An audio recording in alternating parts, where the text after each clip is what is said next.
¿Qué harías si un día descubres que el niño al que has estado cuidando como un hijo, en realidad no es un huérfano, ni un sobrino lejano, sino el hijo secreto de tu propia suegra? Yo nunca imaginé vivir algo así.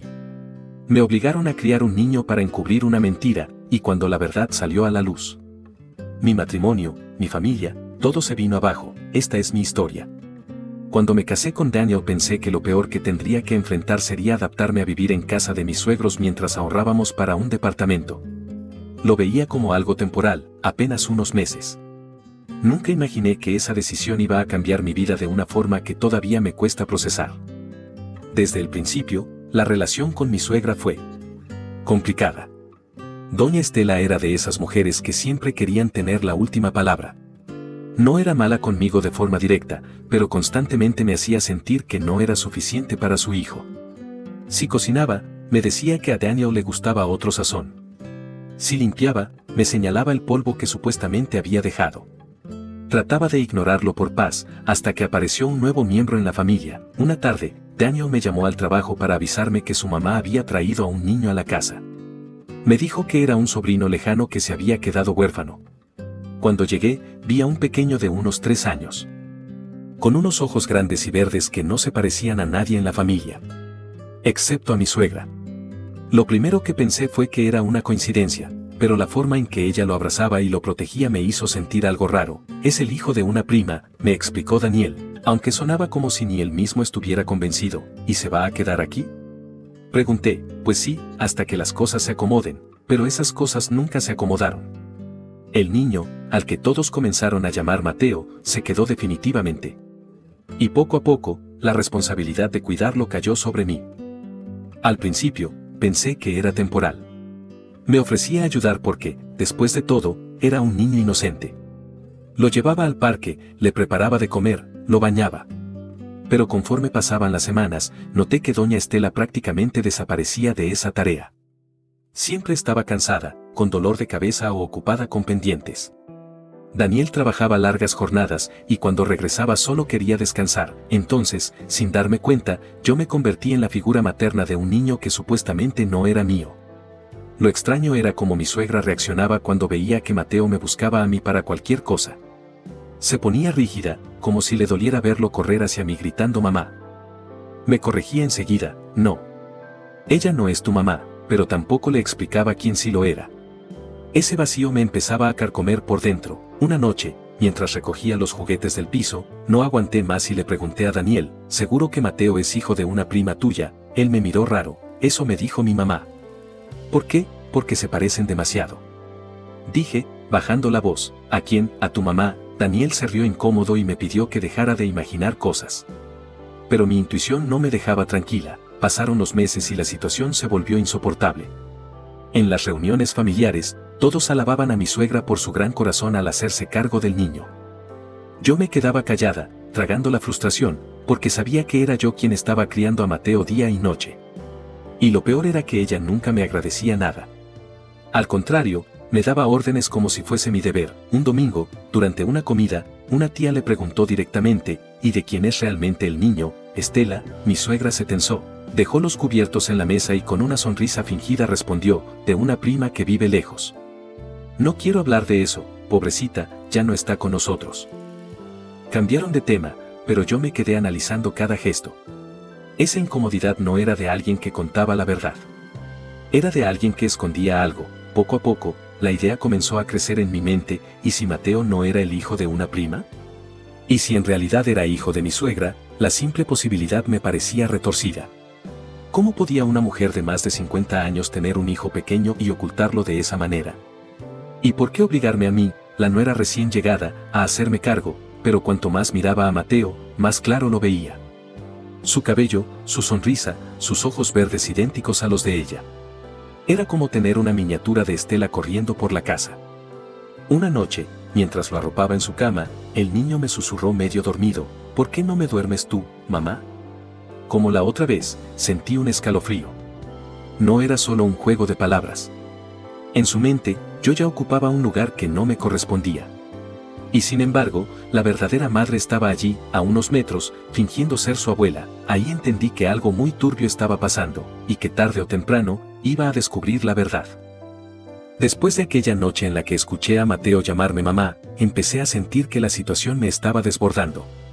No era solo el cansancio físico de atender a un niño pequeño además de mis propias obligaciones, sino la presión constante de mi suegra. Era como si cada día encontrara una nueva manera de recordarme que no tenía voz ni voto en esa casa. Un lunes por la mañana, antes de irme al trabajo, la escuché decir: tienes que recoger a Mateo de la guardería. Yo no puedo, me duele la cabeza, yo tenía reunión importante, pero no había espacio para discutir. Si me negaba, ella me miraba con esos ojos llenos de reproche, como si yo fuera una mala persona por siquiera dudar en ayudar. Daniel, por su parte, nunca decía nada. Estaba convencido de que su madre era incapaz de manipularnos. Así, día tras día, mi rutina se fue moldeando alrededor de Mateo. Lo llevaba al médico, asistía a las reuniones de la escuela, hasta iba a las fiestas infantiles. Todos pensaban que yo era su madre. Y aunque no lo era, ya sentía un cariño enorme por él. Pero ese cariño venía mezclado con una rabia profunda. ¿Por qué debía cargar yo con un secreto que no era mío? Lo que más me dolía era la manera en que mi suegra se apropiaba del reconocimiento. Cuando alguien la felicitaba por hacerse cargo del niño, ella sonreía y asentía, como si realmente fuera ella quien lo cuidaba cada día. Nunca aclaraba que yo era la que hacía todo. Yo me quedaba con un nudo en la garganta, tragando mi frustración. Una tarde, mientras doblaba ropa en la sala, escuché una conversación entre mi suegra y una vecina. La vecina le preguntó: ¿y qué dice la mamá de Mateo? Doña Estela respondió sin titubear: la pobrecita no pudo hacerse cargo, ya no está. Por eso yo lo cuido, ves que noble soy, casi se me caen las prendas de las manos. Ella no solo mentía descaradamente, sino que también se construía una imagen de mártir frente a los demás. Y yo era su pieza clave para mantener esa farsa. Intenté hablar con Daniel. Le conté lo que había escuchado, le dije que las coincidencias físicas entre su madre y Mateo eran demasiado obvias. Pero él se molestó: basta, ya. Me gritó. Estás obsesionada. ¿Cómo se te ocurre pensar que mi mamá tendría un hijo a su edad? Mateo es solo un niño que necesita cariño. No puedes dejar de inventar cosas. Me quedé en silencio, sintiendo que me estaba ahogando. No era solo que él no me creyera, era que me dejaba sola frente a una mentira enorme. El tiempo pasó, y la presión aumentó. Mi suegra comenzó a darme órdenes más directas: no le des tanto azúcar, no lo vistas con esa ropa, no lo acuestes tan tarde. Era irónico, ella no levantaba un dedo para cuidarlo, pero tenía una lista interminable de reglas que yo debía seguir. Y si me atrevía a contradecirla, me acusaba frente a Daniel de ser irresponsable. Un día incluso llegó a decir: si no puedes con esto, mejor no hubieras entrado a esta familia. Esa frase me taladró la cabeza. ¿Acaso mi matrimonio con Daniel estaba condicionado a aceptar un secreto que no me correspondía? Era ese mi rol, cargar con la doble vida de su madre, Mateo. Mientras tanto, me reclamaba cada vez más como suya. Me llamaba mamá a escondidas, y aunque yo trataba de corregirlo con suavidad, me rompía el corazón. El niño estaba atrapado en una mentira tan grande como yo. Él no sabía quién era realmente su madre, y su abuela le prohibía acercarse demasiado a la verdad. La gota que derramó el vaso llegó en una reunión familiar. Estábamos todos cenando, y un primo de Daniel, medio en broma, dijo: oye, Estela, ¿no será que ese niño es tuyo? Todos rieron, pero mi suegra se puso pálida. En lugar de seguir la broma, golpeó la mesa y gritó: respeta.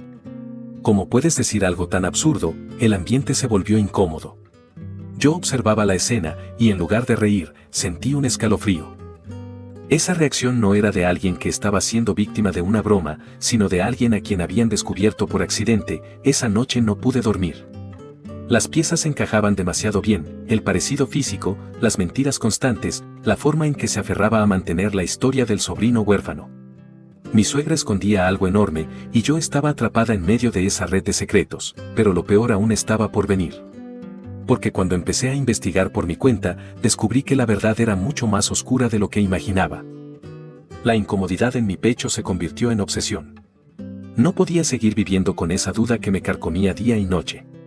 Si Mateo era realmente hijo de mi suegra, tenía derecho a saberlo. Y yo, como la persona que lo estaba criando, también merecía la verdad. Empecé a observar con más atención cada detalle.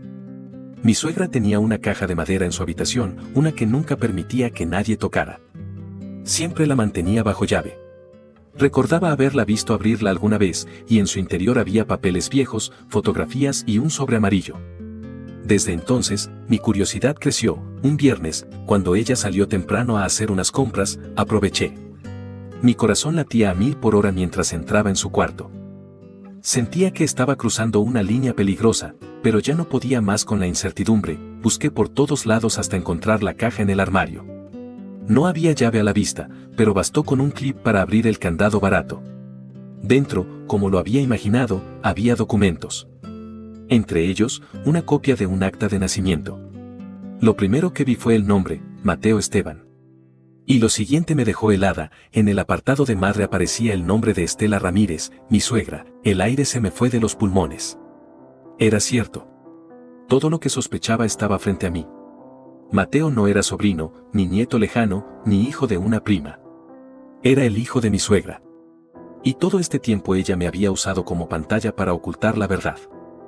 No tuve tiempo de procesarlo porque escuché la puerta principal abrirse. Guardé todo como pude y corrí de la habitación, temblando. Esa noche apenas pude mirar a mi suegra a los ojos. Cada palabra que decía me parecía una farsa. Y cada vez que Mateo me pedía un abrazo, sentía una mezcla de ternura y rabia. Decidí contarle a Daniel. Lo senté en la sala, le enseñé una foto que había tomado rápidamente del acta de nacimiento con mi celular. Pensé que al verlo, finalmente abriría los ojos. Pero no. Esto debe ser un error, me dijo, con la cara desencajada. Quizá es otra persona con el mismo nombre, por favor, Daniel. Le grité. ¿Cuántas Estela Ramírez conoces que tengan un hijo llamado Mateo de la misma edad? Es tu madre. Él se levantó furioso, acusándome de invadir la privacidad de su mamá. Me dijo que estaba cruzando límites y que no soportaba mis paranoias. En lugar de apoyarme, me dio la espalda. Esa noche lloré en silencio. Me di cuenta de que no solo estaba luchando contra el secreto de mi suegra, sino también contra la negación de mi propio esposo. Estaba completamente sola. Los días siguientes se volvieron insoportables. Yo ya no podía ver a mi suegra sin pensar en la mentira que escondía. Empecé a notar cómo controlaba cada interacción con Mateo. Le decía qué contestar cuando alguien le preguntaba por su familia, le ordenaba que me llamara por mi nombre y no mamá. El niño parecía confundido, atrapado en un guión que no entendía. Una tarde, mientras lo llevaba al parque, Mateo me preguntó algo que me rompió el alma. ¿Por qué mi abuelita dice que no puedo decir que ella es mi mamá? Me quedé congelada. No podía decirle la verdad, pero tampoco podía seguir alimentando esa confusión. Lo abracé fuerte y le dije que no se preocupara, que siempre estaría con él. Pero por dentro, sentía que me estaba quemando viva con tanto silencio. Comencé a investigar más. Busqué en papeles viejos del seguro médico, revisé fotos antiguas escondidas en álbumes. Encontré una donde mi suegra aparecía con un hombre desconocido, abrazándolo en lo que parecía una fiesta privada. Lo extraño era la fecha, coincidía con el tiempo en que Mateo había nacido. Entonces todo encajó. Ese hombre debía ser el padre de Mateo. Un amante que nadie en la familia conocía. Y Estela, incapaz de soportar el escándalo, inventó la historia del sobrino huérfano para ocultar la verdad. La carga en mis hombros era insoportable. Quería gritarlo, contarle a todos lo que había descubierto. Pero tenía miedo. Miedo de que Daniel me dejara, miedo de que mi suegra se vengara, miedo de que Mateo sufriera aún más al enterarse de que vivía en una mentira. Finalmente, una noche, decidí confrontarla. Esperé a que Daniel se fuera a dormir y la encontré en la cocina, tomando un té. Me senté frente a ella y puse el celular sobre la mesa con la foto del acta de nacimiento. Explícame esto, le dije, con la voz temblando. Su rostro se transformó. Primero palideció, luego sus ojos se llenaron de furia. Me arrebató el teléfono de las manos y me gritó que no tenía derecho a husmear en su vida. Yo no me eché atrás. Ya basta, Estela. Estoy criando a un hijo que no es mío. Merezco saber la verdad. Por un momento pensé que iba a admitirlo, pero en cambio se acercó peligrosamente y me susurró: si te atreves a decirle algo a Daniel o a cualquiera de la familia, te juro que me encargaré de que todos piensen que estás loca. Sentí un frío recorrerme la espalda. Esa mujer no solo escondía un secreto. Era capaz de cualquier cosa para protegerlo. Esa noche supe que estaba entrando en una guerra silenciosa con mi propia suegra. Y que la verdad, tarde o temprano, saldría a la luz. Pero con un precio muy alto. Después de aquella conversación en la cocina, la tensión en la casa se volvió insoportable. Mi suegra me miraba con un odio disfrazado de sonrisas hipócritas.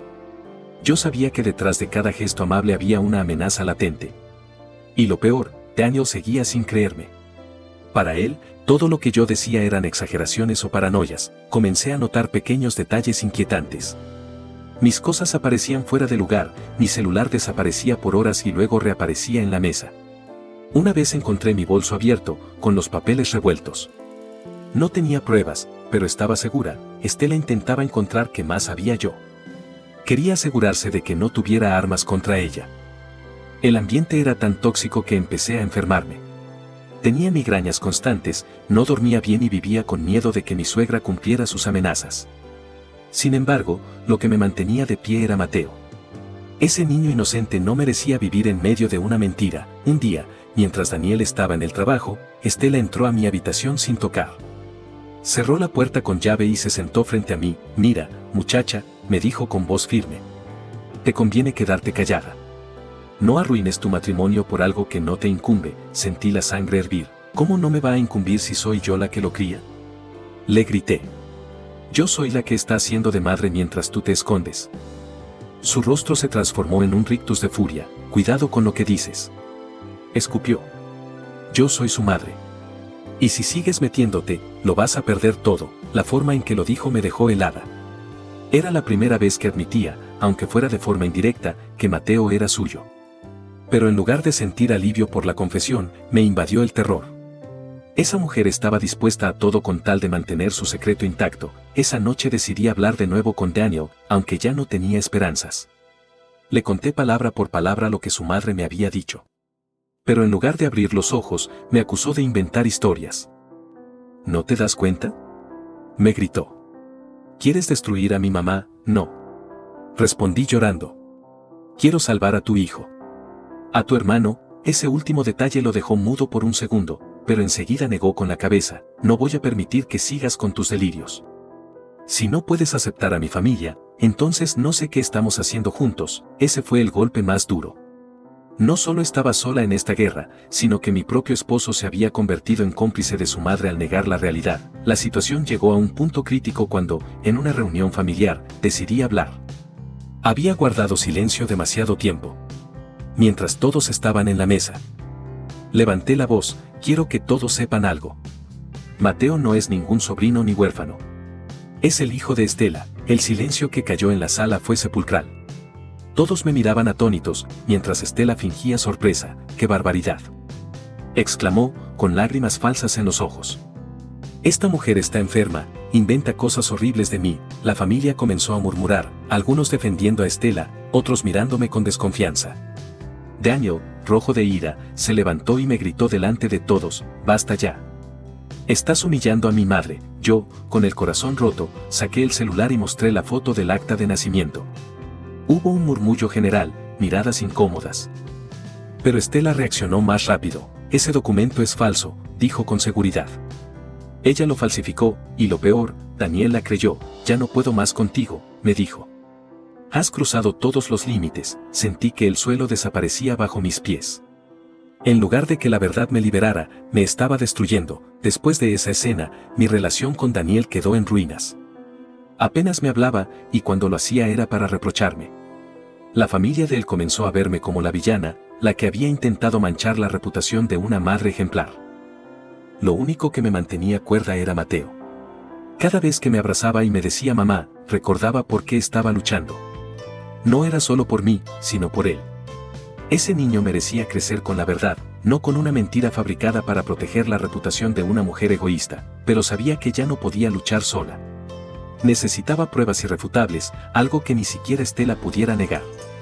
Y entonces tuve la idea que cambiaría todo, un examen de ADN. Sabía que sería arriesgado, pero era la única manera de demostrar lo que todos se negaban a ver. Y estaba dispuesta a pagar cualquier precio por exponer la verdad, aunque eso significara perder a Daniel para siempre. La idea del examen de ADN se convirtió en una obsesión.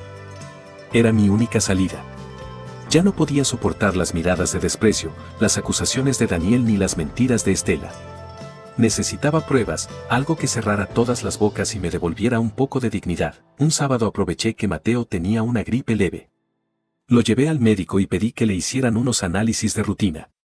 Entre las muestras de sangre, logré obtener un poco para mandarla a un laboratorio privado. También conseguí un cepillo de pelo de Estela. Guardé los cabellos en una bolsita y los entregué con el corazón latiendo a 1000. Los días de espera fueron eternos. Cada minuto sentía que la casa se me caía encima. Estela parecía más vigilante que nunca, como si sospechara de mis movimientos. Daniel, por su parte, apenas me dirigía la palabra. Y Mateo, sin entender nada, me pedía que le cantara para dormir, mientras yo lloraba en silencio pensando en el lío en el que estaba metido. Finalmente, el sobre con los resultados llegó. Lo abrí sola, en mi habitación, con las manos temblando. Las letras eran claras, frías, científicas, compatibilidad del 99.9% entre Mateo y Estela. Me quedé paralizada. Ahí estaba la verdad, impresa en blanco y negro. No había más excusas, más mentiras ni burlas. Tenía la prueba que necesitaba. Esa noche convoqué a Daniel. Le mostré el sobre. Al principio se negó a mirarlo. Pero insistí hasta que tomó el documento. Lo leyó varias veces, como si las palabras no tuvieran sentido. Su rostro pasó de la incredulidad al horror. No puede ser. Murmuró, es la verdad, Daniel, le dije con lágrimas en los ojos. Mateo es tu hermano, no tu primo. Tu madre nos engañó a todos. Él se dejó caer en el sillón, como si el mundo se hubiera derrumbado. Yo esperaba que por fin se pusiera de mi lado, que me pidiera perdón por no haberme creído. Pero en lugar de eso, se levantó y salió de la casa sin decir una palabra. Horas más tarde, cuando volvió, estaba borracho. Me acusó de haber destruido a la familia, de haber sacado la verdad a la fuerza. Si hubieras dejado las cosas como estaban, ahora no estaríamos así, gritó. Ahí entendí algo doloroso. Aunque la verdad estaba frente a sus ojos, Daniel prefería vivir en la mentira. Y yo ya no podía seguir a su lado. Al día siguiente reuní a la familia. Puse los resultados sobre la mesa. Estela intentó negar todo, gritó que era un montaje, pero nadie podía rebatir un examen científico. Hubo un silencio largo, incómodo, lleno de miradas de reproche hacia ella. Fue en ese momento cuando Mateo entró corriendo al comedor. Se detuvo al vernos y preguntó con su vocecita inocente. ¿Por qué todos están enojados? Nadie respondió. Nadie tuvo el valor. Yo me acerqué, lo abracé fuerte y le dije al oído, no te preocupes, mi amor. La verdad siempre sale a la luz. Después de aquella confrontación, todo cambió. Daniel se distanció cada vez más, incapaz de perdonarme por haber expuesto a su madre, aunque yo sabía que lo que hice fue lo correcto. La familia quedó dividida. Algunos me apoyaron en silencio, otros me veían como la culpable de haber destruido la fachada de familia perfecta, y Estela. Ella me odia más que nunca. Apenas me habla, pero cuando lo hace, me lanza frases venenosas como, te robaste a mi hijo. Irónicamente, siento que en cierto modo tiene razón. Porque Mateo ya no la ve como su abuela. Cada vez que me busca, me abraza y me llama mamá. Entiendo que mi lugar en su vida es más fuerte que cualquier mentira. Hoy estoy frente a una encrucijada. No sé si seguir con Daniel, un hombre que nunca me apoyó y que prefiere proteger la mentira de su madre antes que la verdad. No sé si luchar por un matrimonio lleno de heridas o alejarme para empezar de nuevo, tal vez llevándome conmigo al único inocente en toda esta historia, Mateo. Lo único que sé es que esta experiencia me cambió para siempre. Me enseñó que la verdad duele, pero vivir en la mentira mata lentamente. Y yo ya no quiero morir en silencio, por eso comparto mi historia aquí. Porque necesito desahogarme, pero también porque necesito escuchar otras voces. Díganme ustedes, que leen desde afuera, ¿qué harían en mi lugar? ¿Seguirían luchando por un matrimonio con un hombre que nunca las defendió? ¿O se alejarían para protegerse a sí mismas y a un niño que merece crecer con la verdad? Los leo.